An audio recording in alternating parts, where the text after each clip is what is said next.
تو میں عرض کر رہا تھا کہ زانی کی سزا سمجھانا نہیں ہے بلکہ چوک میں کھڑے کر کے اس کو کوڑے لگائے جائیں. اور اگر یہ زانی شادی شدہ ہے, میرڈ ہے, تو معلوم ہے نا شریعت میں کیا سزا ہے اس کی؟ پتھروں سے مار کے ہلاک کیا جائے اس کمبخت کو, پتھروں سے مار کے سنسار کیا جائے, رجم جس کو عربی میں کہتے ہیں. ترس نہ کھایا جائے, پتھروں سے مار کے. دیکھو شریعت یہ بھی کہہ سکتی تھی کہ گولی مار دو, جب قتل ہی کرنا ہے تو گولی بھی تو ماری جا سکتی ہے نا. لیکن اللہ کیا کہہ رہے ہیں؟ پتھروں سے مار کے ہلاک کرو اس کو. اس سے معلوم ہوتا ہے کہ اللہ کو زنا سے بہت نفرت ہے, بہت نفرت, بہت نفرت ہے اللہ کو زنا سے. کسی جرم پر اتنی بڑی سزا نہیں ہے, کسی جرم پر جتنی سزا اللہ نے زنا پر رکھی ہے. اور آج ویلنٹائن ڈے منایا جائے گا, اس میں کتنے لڑکے زنا کرتے ہیں اس بے حد و حساب. اخبار کی خبر تھی کہ پچھلے سال خفیہ کیمروں کے ذریعے, ہوٹلوں میں جو خفیہ کیمرے لگے ہوتے ہیں نا, ان کے ذریعے 4000 برہنہ فلمیں بنائی گئی ہیں. یہ باتیں نقل کرنا بھی مجھے اچھا نہیں لگتا, لیکن ایک چیز اخبار میں آ گئی, یہ پھیل گئی ہے ساری دنیا میں.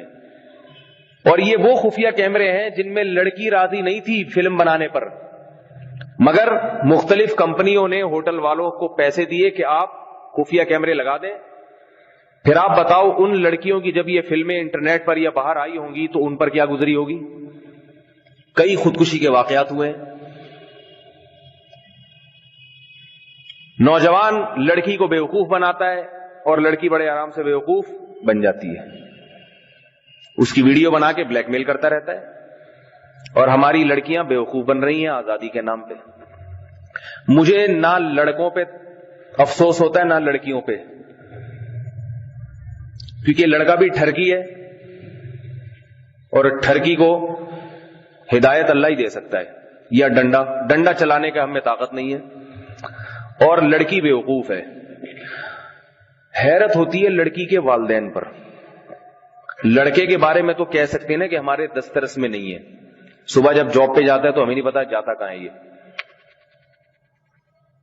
ہم تو سمجھ رہے تھے سہروزے کی جماعت میں گیا ہوا ہے. لڑکے کے بارے میں تو یہ بات کہی جا سکتی ہے کہ نہیں کہی جا سکتی؟ سوال پیدا ہوتا ہے لڑکی کو آزادی دینے والا کون ہے؟ بتاؤ, اس کا باپ ہے یا نہیں ہے؟ وہ اپنی کنواری لڑکی سے یہ کیوں نہیں پوچھتا کہ بیٹی تم شادی شدہ نہیں ہو, تم نے یہ موبائل کیوں رکھا ہوا ہے اپنی جیب میں, تمہیں کیا ضرورت ہے موبائل کی؟ وہ فوراً کہے گی یونیورسٹی کے بہت سے کام ہوتے ہیں. تو بیٹی جب موبائل نہیں تھا اس وقت لوگ یونیورسٹی میں نہیں پڑھتے تھے کیا؟ یہ دو باتیں باپ میں کہنے کا دم نہیں ہے اپنی بیٹی سے. سمجھ رہے ہیں بات کو کہ نہیں سمجھ رہے؟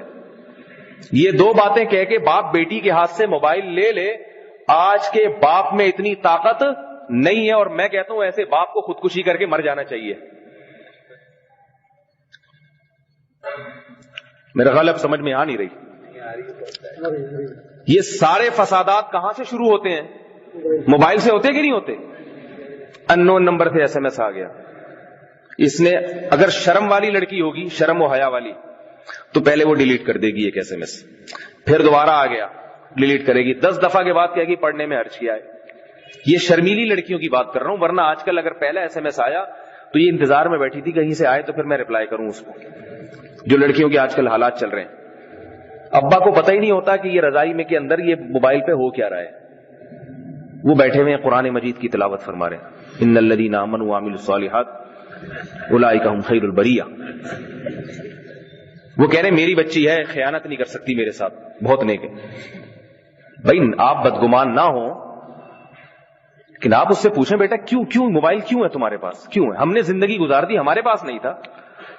شادی شدہ لڑکی کے پاس ہو تو چلو سمجھ میں آتا ہے, شوہر کو کوئی کام ہے باہر جا رہا ہے, اس کو کہ واپسی پہ 4 انڈے لیتے ہوئے آئے, ایک میسج بھیج دیا. جیسے آج کل خواتین کا یہی ہے, باہر نکلا نہیں اور انڈوں کے اور دودھ کے میسج آنے, 1 کلو ٹماٹر بھی لیتے آئیے گا.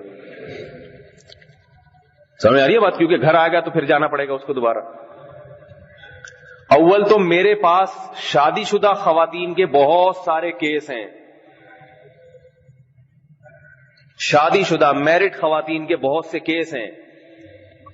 کہ شادی شدہ لڑکی تھی، اپنے شوہر سے ہنسی خوشی محبت کے ساتھ زندگی گزار رہی تھی، میسجز آنا شروع ہو گئے، کالز آنا شروع ہو گئی، ایک دن ریپلائی کیا تو پھر گپ شپ ہوئی، ہوتے ہوتے ہوتے ہوتے معاملہ کہاں سے کہاں پہنچ گیا، اور میاں صاحب کو پتہ ہی نہیں ہے، کیونکہ میاں کی موجودگی میں تھوڑی باتیں ہوں گی.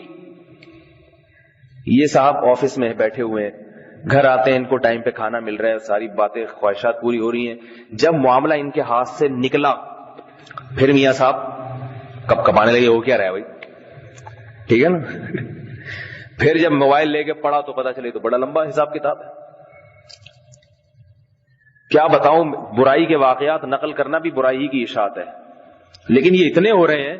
اسی مسجد میں کتنے لوگ آ چکے ہیں میرے پاس.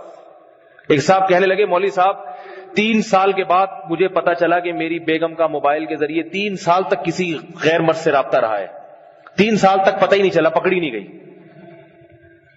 میں نے کہا پھر کیا ہوا؟ کہہ رہے پھر پتا چلا کہ محترمہ راتیں بھی گزارتی رہی ہیں اس کے ساتھ.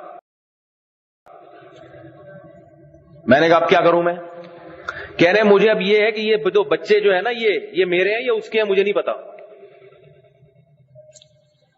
یہ نیک شریف لوگوں کی بات کر رہا ہوں میرے بھائی، اور میں بدگمان نہیں کر رہا آپ کو آپ کی بیگمات سے، خدا نخواستہ کہیں آپ جا کے مار کٹائی شروع کر دے. سچ سر بتا یہ کس کا ہے؟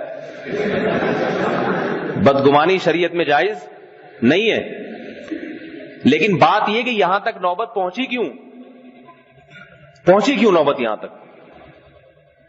اور میں یہ بھی نہیں کہہ رہا کہ ساری شادی شدہ عورتیں ایسی ہوتی ہیں، بہت سی ایسی ہوتی ہے کہ جاب بھی کرتی ہیں، گھر سے باہر بھی رہتی ہیں، لیکن کوئی خرابی میں مبتلا نہیں ہوتی. وہ ہاسٹل تک میں رہ لیتی ہیں پھر بھی کچھ خراب نہیں ہوتی، لیکن 5 انگلیاں برابر نہیں ہوتی.